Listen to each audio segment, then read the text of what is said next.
Welcome.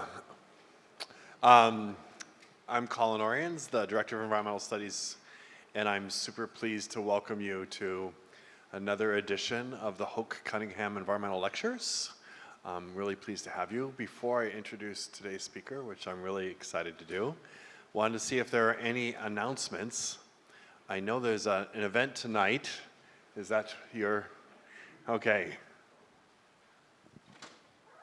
The Tufts Pollinator Initiative is going to be screening a new award-winning documentary film called The Pollinators tonight at 7 o'clock in the Robinson 253 atrium in the SEC.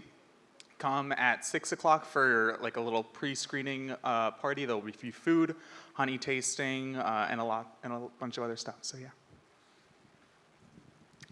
Great opportunity to learn about the importance of pollinators in your life and to meet others. Any other announcements?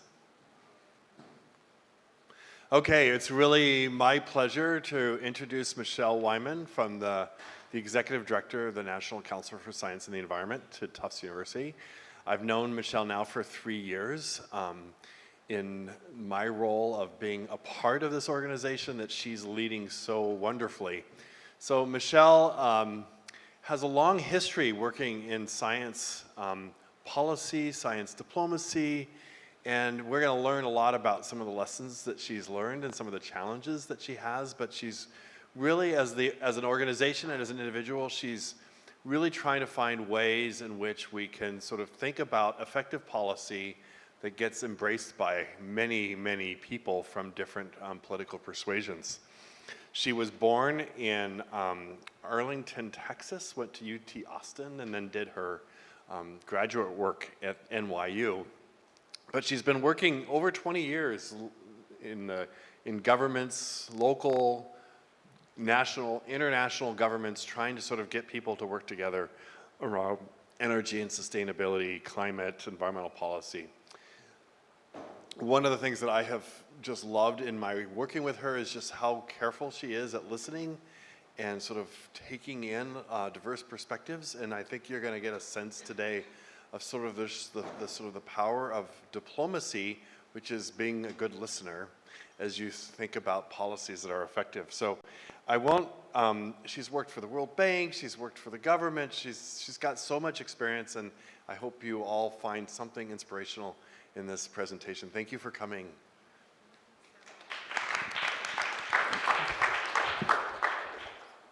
Thank you so much, Colin. Thank you all for having me here today and for letting me engage with you while you're having lunch. I'm excited, first of all, to have had the opportunity to enjoy the campus and to be able to spend the day getting to know some of the extraordinary people that both work here and, like many of you, are attending school here. I have been in Washington, D.C. for the last 10 years, and it's quite a time to be there right now. So it is very invigorating, and it gives a lot of hope to be outside of the Beltway, as we call it, and to be outside of the district, to remember that there is so much smart, strong, and committed, purposeful work that's happening outside of the borders that we call Washington, D.C. And it's not to suggest that there aren't a lot of people doing the same thing inside D.C. As you know, these are fraught times. So let's get started today. Thank you again, Colin, for the good introduction. As you noted, my name is Michelle Wyman, and I work for an organization. I'll refer to it over the course of the next few minutes as NCSE, the National Council for Science and the Environment. Just to set the table a bit, NCSE is a 501c3 nonprofit organization that was established by a group of deans, 5 deans from different disciplines across the science enterprise, who felt very strongly that science wasn't showing up enough in policymaking. And they were frustrated that their science was only being published in journals and only being engaged in within classrooms. And they really wanted to see a stronger access point occur between decision makers and the scientific community, particularly in higher education. So they established the organization in 1990 with the mission that we could really argue is even more important and powerful today than it was back at the inception of the organization, to improve the scientific basis of environmental decision making. And I want you to sit with that for a minute and try to remember it as we go through the course of our conversation. I do hope it is a dialogue. I'm not a fan of long talks. So know that I really do hope for and expect, respectfully, that we can have an exchange for the balance of our time after I'm done. So a big part of the orientation of our work at NCSE is to create bridging opportunities between the scientific community and the decision-making community. And we look for those opportunities at all levels of government, local government, state government, national government, and multilateral opportunities. And we call this boundary spanning. And in the context of science diplomacy, science policy boundary spanning, if you kind of visualize this, is creating bridges. And that requires a fair amount of attention to specific ingredients. And some of those ingredients include understanding language. And hold on. Okay. And by language, what does anyone think I mean by that? Do you think I mean a language like the difference between Spanish and English? What do you think I mean by language? Anyone? Yeah. Translating things that could be pretty technical and jargony to something that other people can understand. Exactly. That's a perfect example. It's one example of language. How do you distill very technical information? How do you take evidence and translate it without losing its integrity so that it can be accessed and used by decision makers who have an array of priorities that they're dealing with at any given point in time? And that array of priorities varies greatly depending on the level of government that you're engaging with. Another example of language is very simple, but really, really important in my experience from a diplomacy lens. If you want to talk to somebody about climate change and you're here in Massachusetts, you probably have a pretty strong sense about how you're going to engage in that conversation and the language you use, right? I'm going to assume so. If you are then ported over to, I'm trying to pick a good state. Let's use my home state, Texas. And you're not in Austin. Anywhere but Austin. How are you going to talk about climate change there? What kind of language will you use? And then let's go straight up from Texas and go up to the Dakotas. And they've been really economically thriving. It's not going to last, but they're thriving because of natural gas. How are you going to talk about climate change in the Dakotas differently than you would in Texas? And then if you go over to the West and start to think about that, how language matters, and at the same time, as a scientist, how do you really harness and keep hold of the integrity of your work and the purpose behind which you're trying to communicate and why you're trying to communicate the science itself? So I'm not going to stand here and read these bullets to you. I assume as I've been talking, you've all taken a look at these.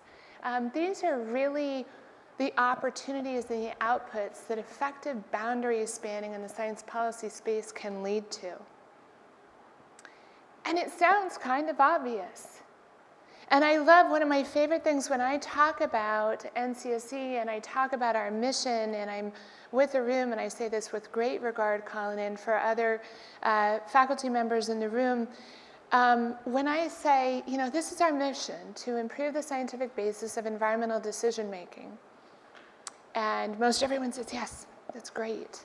And I sit with decision makers and I share our mission, and they also nod their heads and agree that it's a great mission. And then you leave the room, and I will tell you from my own experience, actually getting this done is incredibly hard. It's why our mission still matters, why it's so meaningful, and why I'm here to talk to you about what this work looks like in practical application. Actually making evidence-based knowledge accessible is not a one-way mechanism. It's not a one-sided or a one-directional, unidirectional approach.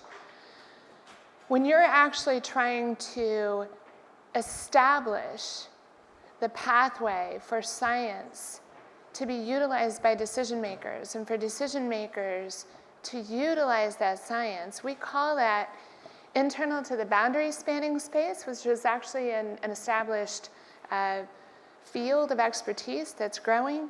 We call that the science push and the policy pull. So we're trying to push the policy without advocating an agenda. We're not trying to influence whether or not somebody believes that climate change is happening or not. We want them to understand the climate science. Right? So when a reporter calls NCSC, and we're a politically neutral organization, they say, Michelle, do you believe that climate change is happening?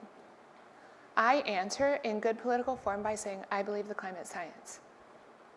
And I hope that that then opens the door to talk about the data that demonstrates that climate change is absolutely happening. But I can talk about it from a science lens, not from an advocacy lens. And that tends to work very effectively.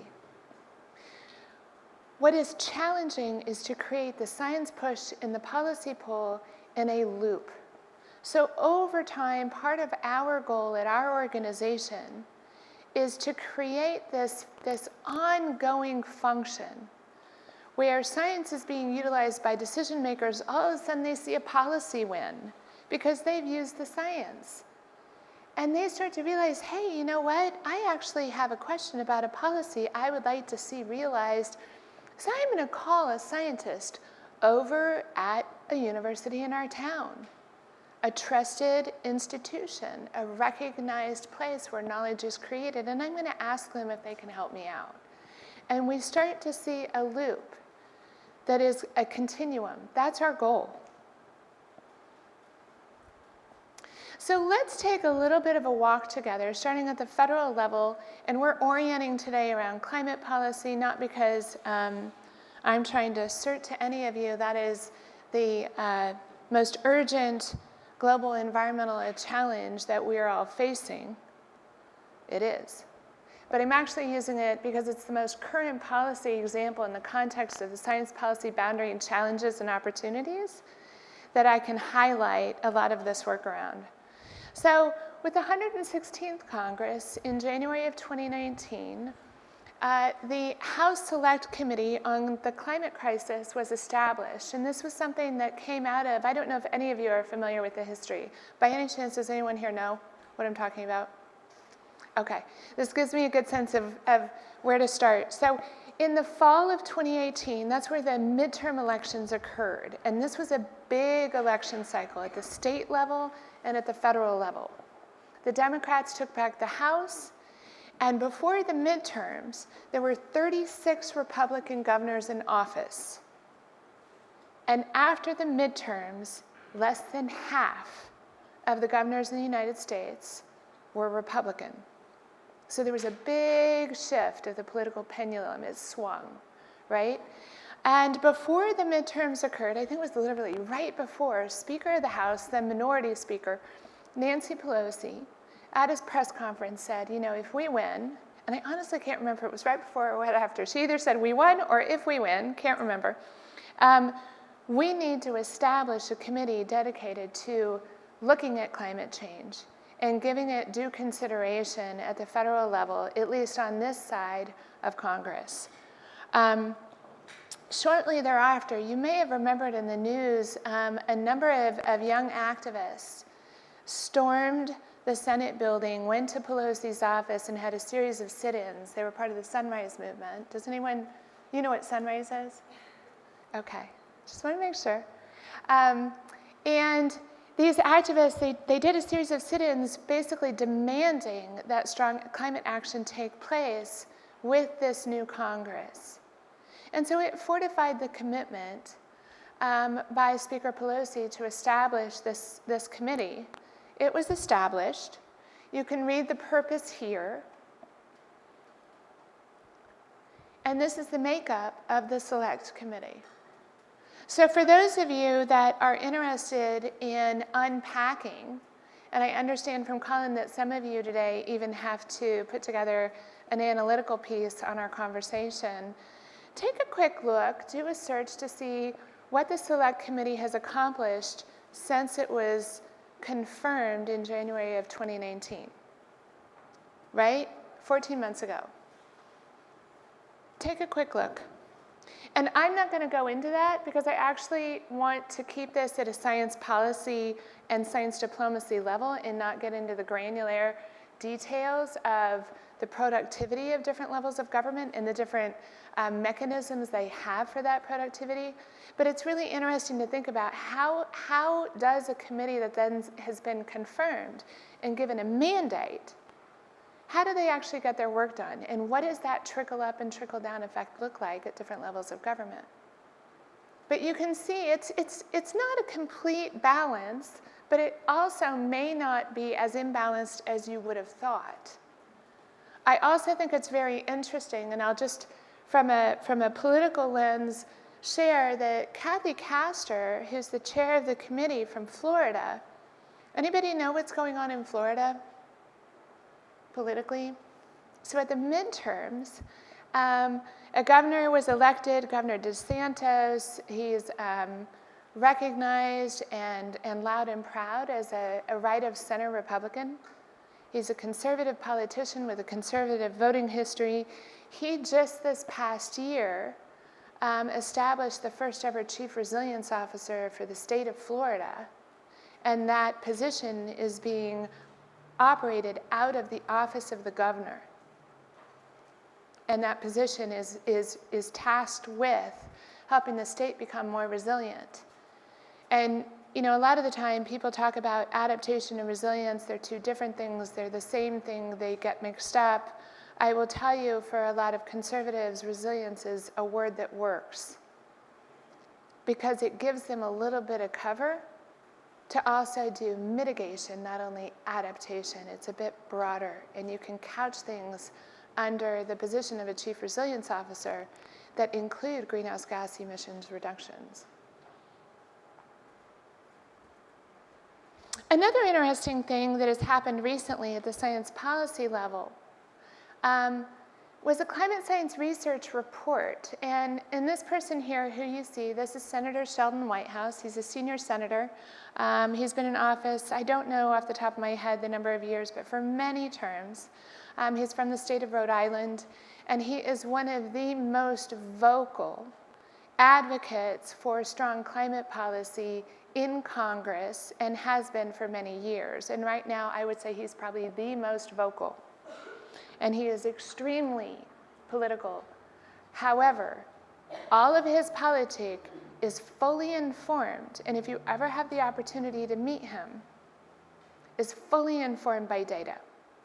It's actually kind of startling to sit with him in a good way, because you know that you need to prepare. He reads maniacally all of the latest research reports that come out. He really is kind of a representative example of what we could only hope all elected officials could be like. However, realistically, and it's not to be critical of anyone in office, it takes a lot of time to be that current on the science. It's extraordinary that he is.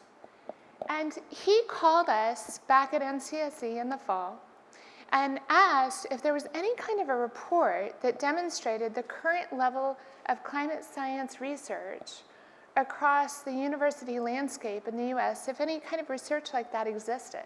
Just kind of a census of what's the level of activity.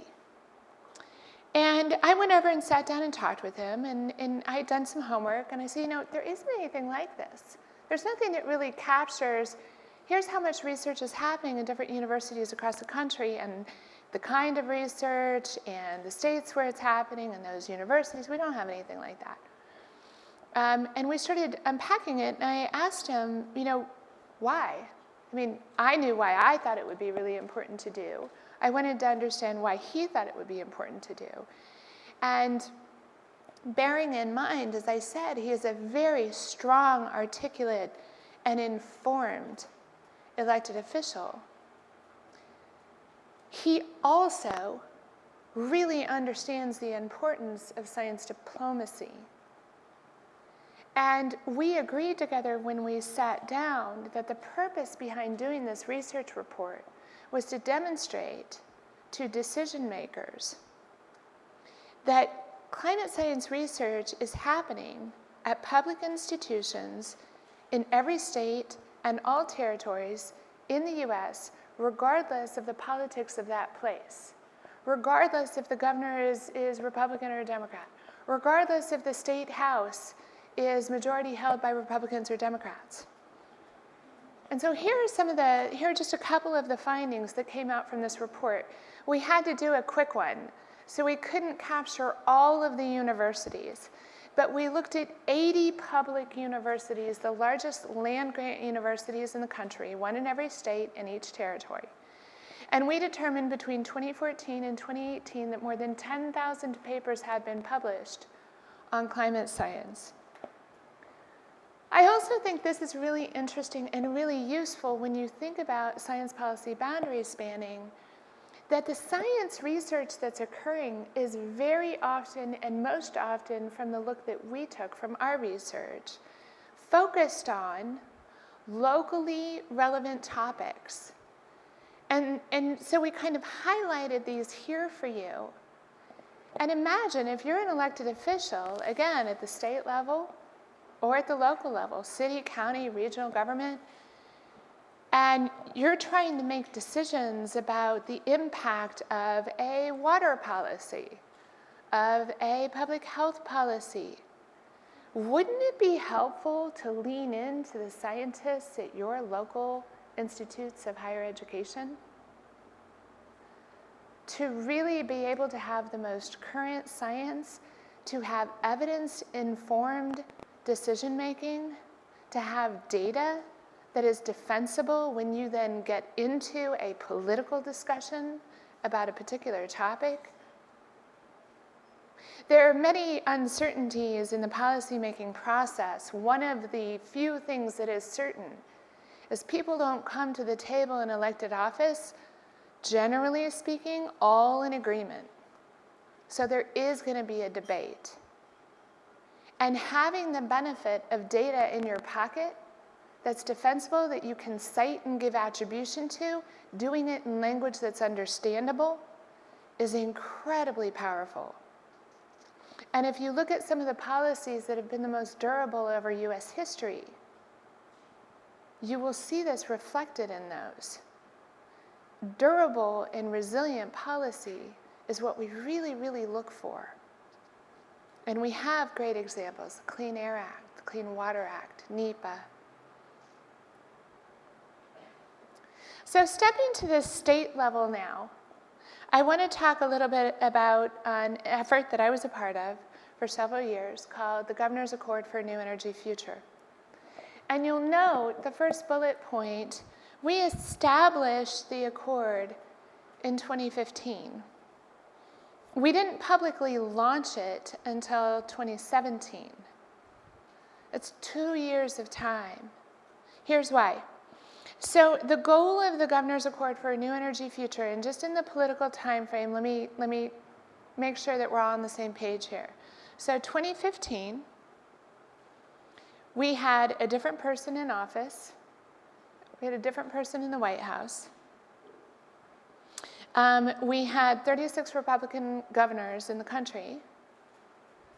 And we had a number of Democratic governors who were very, very strong and motivated on the issue of climate change, trying to establish mechanisms for collaboration with other states to put inertia and accelerate climate action at the policy level through state governors' offices and ultimately through state houses.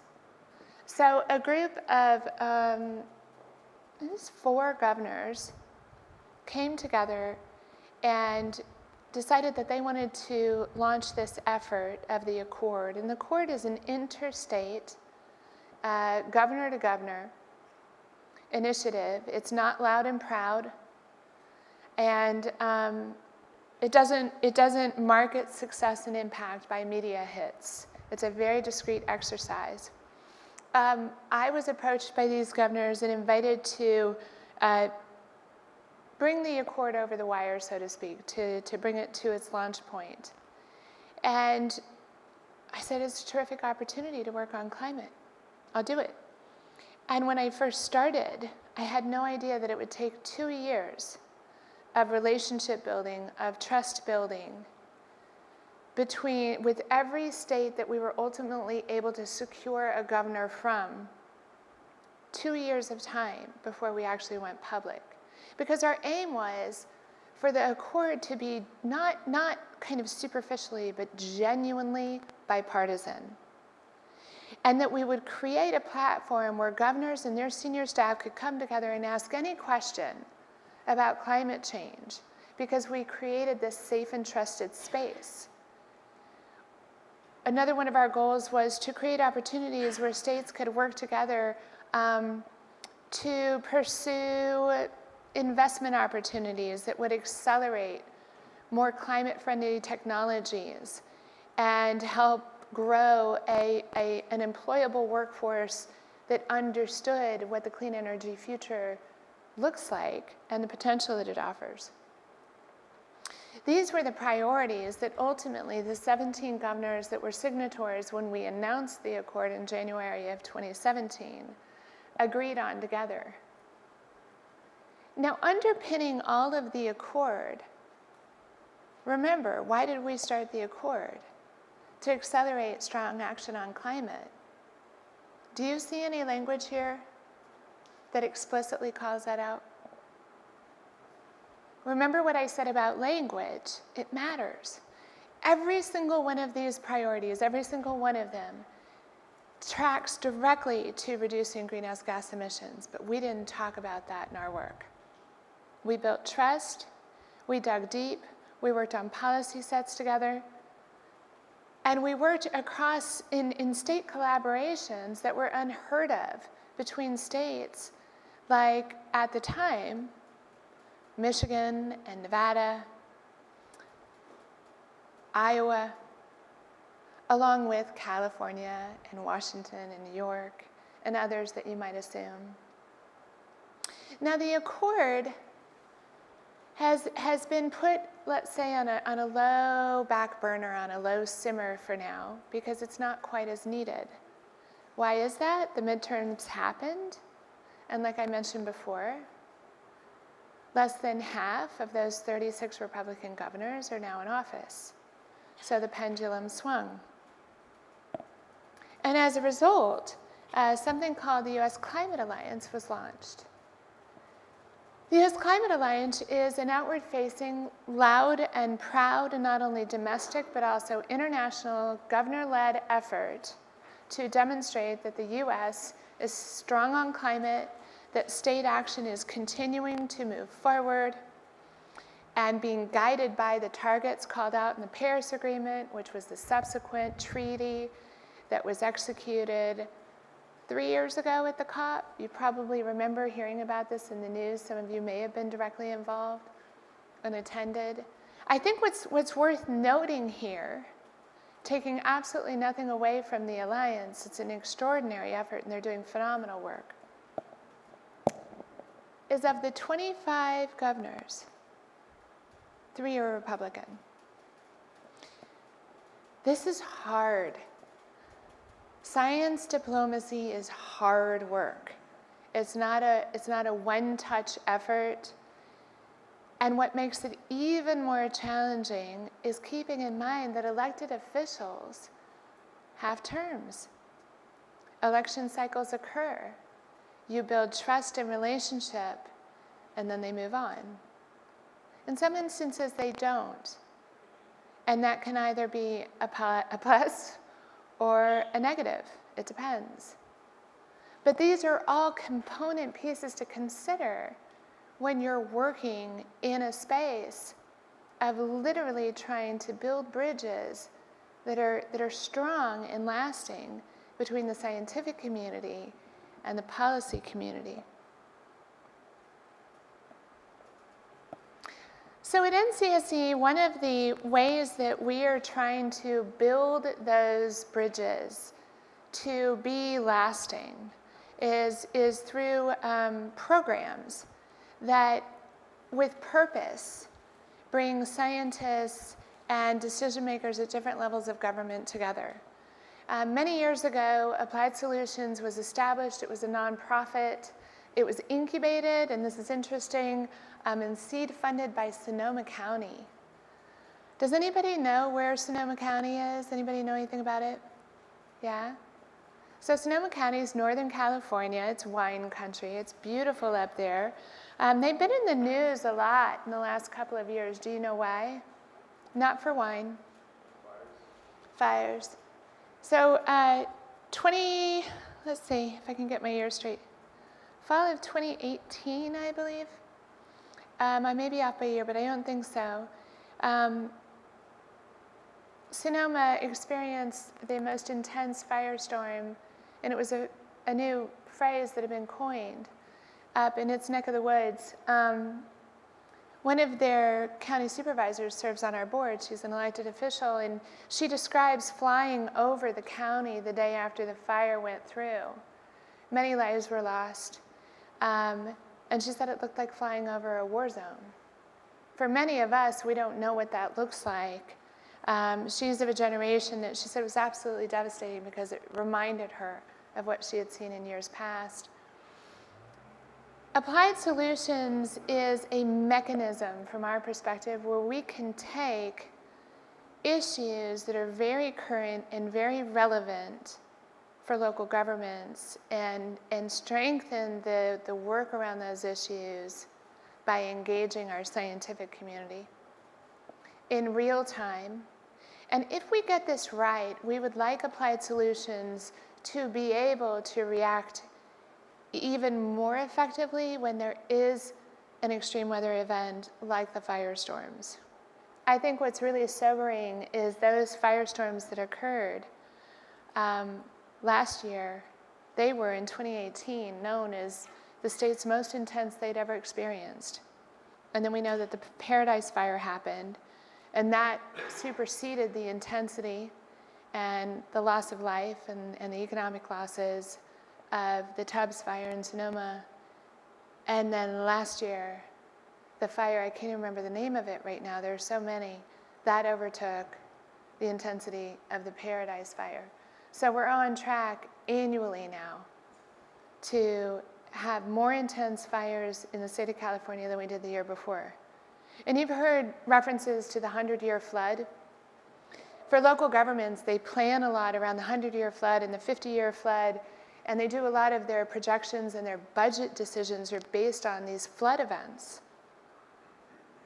So if you have current science that can help demonstrate with defensibility, not political agenda, you might want to rethink the investment in the infrastructure of a bridge rebuild, not for a 100 or a 50-year flood, but maybe for an annual flood. So it may feel like a big financial lift right now, but if you rely on the data and the science, this will serve your constituents. These are the kinds of ways that you can approach the decision-making community so they understand that you are an asset to them. Your science can be their strength. This is a little bit of a mapping exercise because I want to pivot and talk towards the end now of my planned remarks about the power of community and the power of network. And a big strength of NCSE is one that we're politically neutral and we are trusted as an institution that's been around for a long time and walks a very sometimes even more narrow line than others. Very, very straight line that we don't step off of. We do not get involved in politicizing science. We do deeply believe in the value of community and the value of networks. So take a look at this. These are all the current local government members of Applied Solutions. These are the NCSE community colleges. Now hold on a second. Let me put some numbers to this. It's about 180 local governments. Anybody know how many cities there are in the country? Because right now I want you to think about what's possible as you try to think about what you want to do next. I hope that you leave here today considering, regardless of what path you decide to move forward on, considering playing some kind of a role in decision making in the policy space. Even if it doesn't seem like something you've ever thought about before and it wasn't something that you had on your list of what you want to be in your life. There are several thousand, and I don't want to say the number because I can't remember right now. I want to say it's 7,000 cities and counties combined in the United States. So let's go with that. If anything, I'm lowballing it. 7,000. And these are members of NCSE, member community colleges, and we only have a handful right now. However, let's say there are 7,000 cities and counties. There are 2,000 community colleges in the United States alone. These are our member universities and four-year schools at NCSE. We have roughly about 105. Tufts is one of them. Thank you. But there are 1,700 universities in the country. So let's start doing the math. We've got 7,000 cities and counties, 2,000 community colleges, 1,700 universities. And then if you add accord states on top of this, we have 17 accord states, or if we take the alliance number, 25 alliance states. We know that these states, with confidence, they lean into science. But we know we have 50 states total. Think about how impactful and how productive we could be if we actually had not just trickle up and not just trickle down, but we created this loop of the science push and the policy pull as a component part of the way we do business as society, that the use of evidence in decision making is assumed as an imperative ingredient to the way that we carry forward. One of the ways that we've been exploring the power of network and the power of community came out of and got started as a result of Hurricane Maria. And there are a lot of hurricanes these years. So to trigger your memory, this was a hurricane that hit the island of Puerto Rico 2 years ago. And really, really affected the island, which was already struggling under an extremely fragile energy system. A couple of colleagues who were at the University of Puerto Rico, who are now with us, NCSE, as senior fellows, came to us and they said, you know, we think we can be much more effective if we create an inter-university network that can be activated systematically when an extreme weather event hits anywhere, not just in the US, but anywhere in the world. Because think about it. What is one of the most wildly underutilized assets in a community? If they're lucky enough to have a university, universities are it. From the intellectual capital perspective, all the way over to the physical assets that a campus represents and can contribute, both in preparation for an extreme weather event, during an extreme weather event, and in reconstruction. Think about the value of having current science and research to inform reconstruction. Hurricane Harvey hit Houston, and there were several thousand people that lost their homes because their homes have been built on floodplains. Those people who lost their homes, by the way, most of them are still paying for mortgages on homes that no longer exist. And they will pay for those mortgages until their debt is gone, because they couldn't afford insurance to cover their home in the first place. That's why they bought a house that was built on a floodplain. There is a lot of value in having science play a forward-looking role in these decisions. So our idea with RISE, and we now have 170 universities participating in RISE, is we can essentially pick up the red phone when we know that a hurricane is going to occur, or if there's an extended event, like an extended heat or drought event. A university can activate the RISE network, and scholars from all over the world can help contribute. And that includes everything from scholarship all the way over to rallying supplies through the university community, as well as porting students and faculty out of a place that's been hit hard. And what I mean by that is, what happened to all the students and the faculty that were at the University of Puerto Rico when Hurricane Maria hit? Think about that for a second. You're planning to go to class later today and tomorrow and the day after that and so forth. If you had been on the island of Puerto Rico when Maria hit, you wouldn't have a class to go to. What do you do then?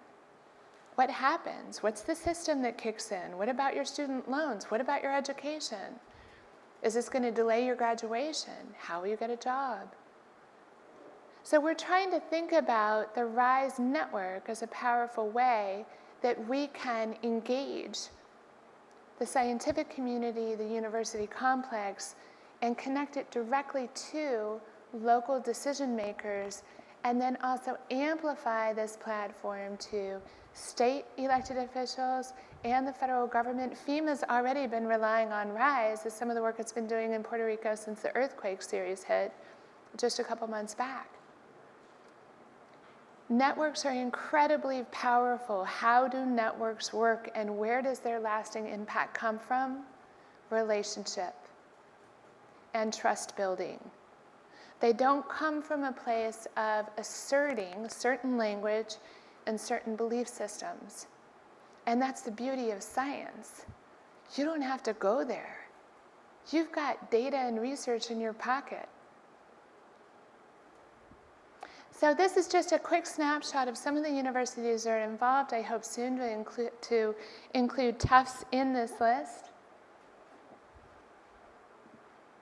But just as a last image, if we were to network the globe in the way that I've been talking about, and really knit together decision makers and scientists in a way where they lean into each other, and that loop of the science push and the policy pull becomes a continuum, a trusted mechanism that's a component part of durable policy making.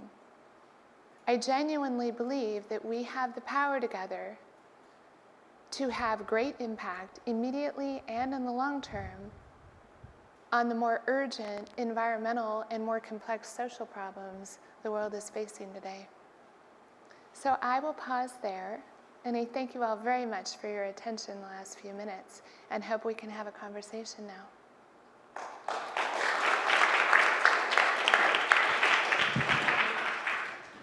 As is usual, we open it up for questions. If you have one, I will bring the mic to you.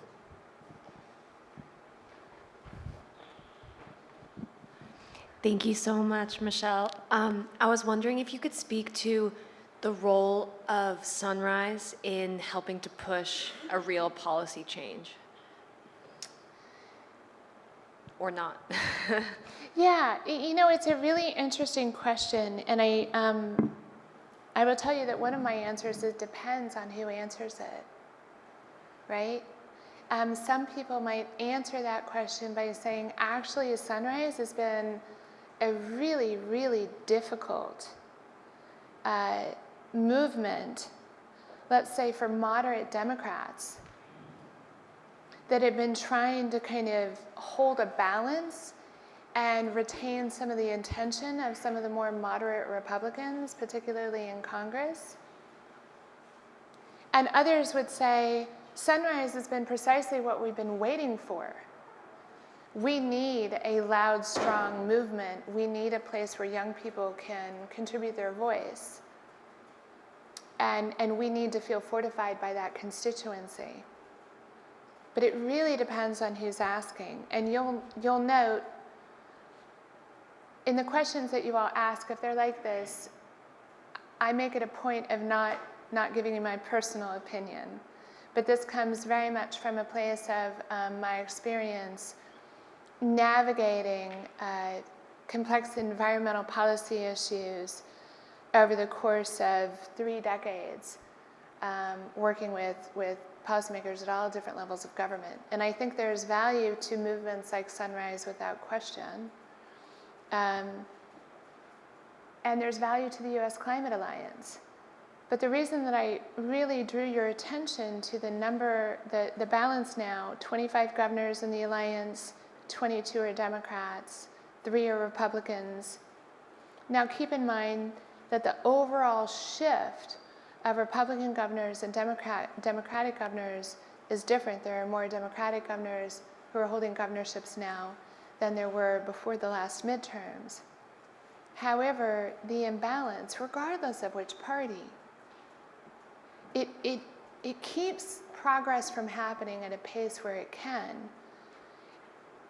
And with any kind of an effort, in my experience at the policy level, where there is very little flexibility, starting with language, it is a long, hard road to hoe to get to the middle. And it reminds me, where's our time? I have no idea what time it is. I have something I can share with you that speaks to that a little bit further. We have time? So let's sit back for a minute, because this is a story, but I think this will differently answer your question. So I took my job with NCSE 3 years ago, and you know by now how I kind of approach this work. We do a big annual conference once a year in January in DC, and we get about 1,000 people there, primarily scientists like Colin, and then I'd say about 2/3 deans, directors, administrators, and then also about 1/3 government decision maker type people, mostly from the federal level. And we were about to see the White House baton pass, or we had just seen it. It was about 2 weeks after. And I thought that it would be really, really productive for our community, which by that I mean the university community, tends to, for the most part, lean in one direction politically, to hear from a person who leaned in the other direction politically, who also clearly valued science. So I was certainly keen to put a different perspective on our big stage with a keynote speaker. I wasn't trying to be overly provocative. So we invited a guy named Newt Gingrich. Does anybody here know who that is? I really wasn't trying to be provocative. He actually, and I'm not defending him, he did triple the research funding in NSF when he was Speaker of the House. And he believes deeply in science. And it was a really interesting reaction by our communities. I'm pretty new in my job, and it was Martin Luther King weekend, and we had sent out this announcement that we had this keynote speaker coming, Newt Gingrich, and my phone started going haywire on the weekend, and I don't know that I've ever told you this, or if you remember this. And people were saying, you know, I'm calling on behalf of 10 deans and directors out of this part of the country, and we absolutely cannot believe that you're going to put this person on stage at our conference. This is wrong. There was a petition that was started by a group of university faculty to have me removed. And we had another group of people that actually made the flight all the way to DC to the conference, but chose not to actually come into the hotel where the conference was being held. Instead, picketed outside to voice their indignation that we had put Newt Gingrich on our stage. Interestingly, it was a keynote lunch, and I stood my ground. It was a keynote lunch speech. One of our board members, who's a renowned, worldwide recognized scientist, Rita Colwell, she ran NSF at the time that Newt Gingrich was Speaker of the House. She's widely known in the scientific community for her discovery work and her science. She's also known in the policy community because she ran NSF. She and Newt are very good friends. She introduced him. And we were sitting in the green room before we came out on stage, and, I'm really wondering, well, this is either, it for me or not, but regardless, I still thought it was a good decision, and I believe in the principles of how I approach this work. I asked Newt Gingrich, Speaker Gingrich, are you nervous? And in the papers, there had been some stories that he had been meeting President Trump for coffees. So there's a lot of speculation around, is Newt going to be in the cabinet? What is he going to do? And all of that was coming into this noise that was happening across our community. And he looked at me and said, why would I be nervous? And I said, well, there are a few people that probably, and we had brought him through the back way, so he didn't see the picketing, I don't think, that may not be very pleased that you're here. And I want to warn you, I think everyone's going to be civil, but just bear that in mind. And he's like, I've been doing this for a while. It's okay.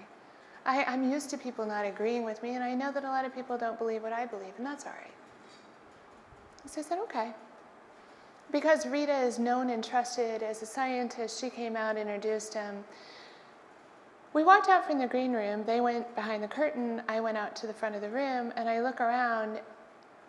I almost passed out because for all of what I just shared, this room, were you there, Colin?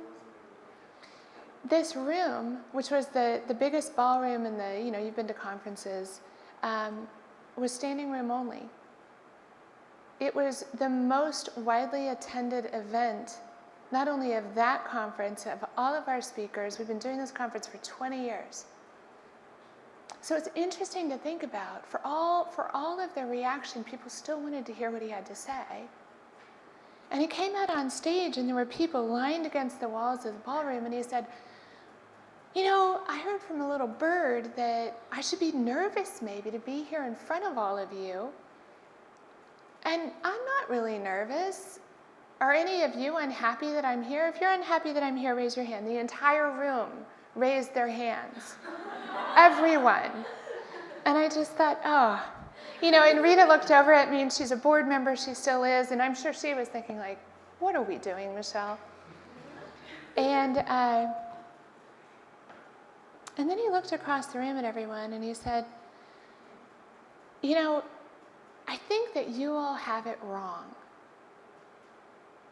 With climate change, you're trying to tell everybody why they should believe it's happening and how it's happening. Why can't you just leave it at the science? Just leave it at how. And if you can just leave it there, you're going to find a lot more success and traction with both sides of the aisle around climate policy. And it was such a powerful moment for our room to hear that. And it goes back to what I was talking about. The way people hear things is based on the language they speak. And I mean language in all ways. Early in my career, the first person that I sat with who was a Republican was the mayor of the city I grew up in. And I was sharing with Colin is a lovely place, because it's being recorded, a lovely place. It's between Dallas and Fort Worth. It's probably close to 1 million people now. There's no public transit there except what's required under the ADA. You gotta drive no matter what. And I sat with the mayor, this was literally 2 decades ago, to talk to him about establishing a local climate action plan. And he had to take the meeting, and y'all should remember this. Elected officials must meet with you. They must. It's a mandated public office. They may not do it right away. Sometimes you have to have tenacity, and you gotta be persistent, but they must meet with you. So I finally had my meeting. And I walk in, and I was ready, and I did my homework. And I did my homework on what he cared about. What was his political platform? What did he run on? What was his background? And I was ready to have this conversation. So I'm confident and excited and 34 years old. So in my mind, at least where I am now, in my lifespan, I'm feeling pretty young and pretty green at this. And sit down with him, and he's like, "Now listen, I got some fruit here and I got some coffee for you, but I want you to know you should hurry up and have it, because if you're going to talk to me about climate change or global warming, we don't have a conversation to have. And also, I want to ask you a question, Michelle." And I said, "Yes, sir." And I was completely freaking out inside. And he said, "Do you work with the Sierra Club?" And he knows this now. We became very, very good friends. We still are. And I looked at him and I said, "Absolutely not." And he said, "Okay, then it's fine. Of course we work with the Sierra Club. We work with everyone. It includes the Sierra Club." And this was back before I was with NCSE. But I've always done this work in the same way. And we started talking, and I started asking him why he ran for public office. The story was fascinating. He's a surgeon at the local hospital. He's president at the hospital at the time. Couldn't be a surgeon anymore because he went for a motorcycle ride, had an accident, lost his arm. It got reattached, but he couldn't move his fingers. So some of his friends said, "Hey, you should run for mayor. You'd be great." So he was mayor and also president of the hospital. So what did my homework consist of before I took that meeting? What do you think? Understanding some of the health data and correlating that directly to climate impacts, and showing him on paper with very simple data sets, "Hey, did you know that some of these neighborhoods that are adjacent to these planned thoroughfares might really put at risk some of the asthma growth that you're already seeing spike here in Arlington? Even more so?" And all we talked about for about 2 years after that was air quality and pollution and criteria, air pollutants. And all the while, all that conversation was completely parallel and complementary to reducing greenhouse gas emissions and mapping a climate plan. So once he was ready and we'd built trust, he then decided one day all by himself that climate change was real. It's about 2.5 years in from when he and I first had breakfast. And he became the first mayor in the state of Texas to step forward, sign the Mayor's Climate Protection Agreement, and then to rally a group of mayors in the state to join him. And it was all led by a Republican mayor, and by the end, he was talking about global warming. And they became a delegation that would go to Congress and talk with the Texas state representatives about climate action and the importance of it. And they did the same thing, and they talked about it in terms of science and data, not politics. So it's a very long answer to your question. Maybe that's helpful. I think we're going to have to stop there. I invite you, if you didn't get your question answered, to come up afterwards and come chat. If you would join me in thanking Michelle once again for a wonderful talk.